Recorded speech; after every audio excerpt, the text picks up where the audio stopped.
দুপুরে কী কী রান্না করছি তোমাদেরকে শেয়ার করছি, দেখো খালি দেখো। এই আমের টকটা আমি করেছি 5 ফোড়ন শুকনো লঙ্কা ফোড়ন দিয়ে, আর লবণ হলুদ দিয়েছি আমটাকে ভাজার সময়। তারপরে জল ঢেলে দিচ্ছি, তারপরে নামাবার সময় একটু সর্ষে বাটা দিয়েছি, দিয়ে আমের টকটা নামিয়েছি। খুব সুন্দর লাগে সর্ষে বাটা দিলে। আর এই যে কলমি শাক ভাজবো এখন আমি। আর দেখো এই যে বড়ি ভেজে রেখেছি, একটা শুকনো লঙ্কা ভেজে রেখেছি। আর দেখো এর সাথে এই কাঁচা লঙ্কা, আর এই যে রসুন বাটা দেবো।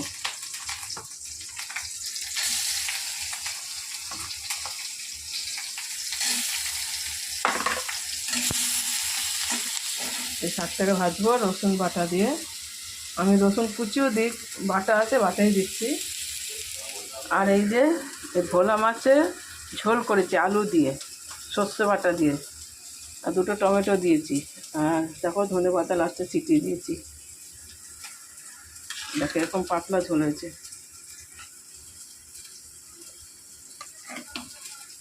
ভোলা মাছ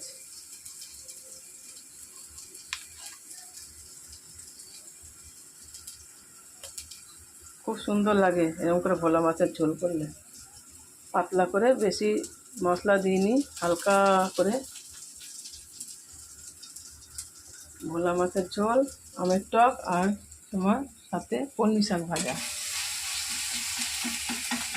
এই মুসুরির ডালের বড়ি দিয়ে।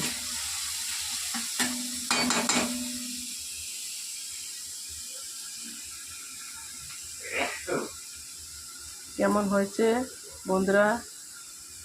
আমার আজ দুপুরের মেনুগুলো কমেন্ট করে জানিও।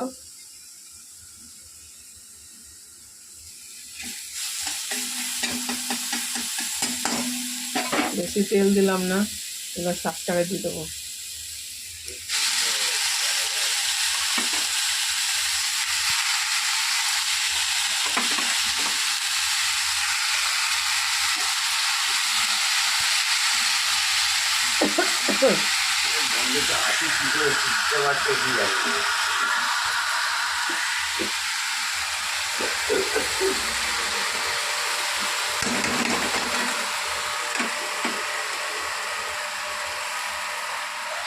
বাবা রে,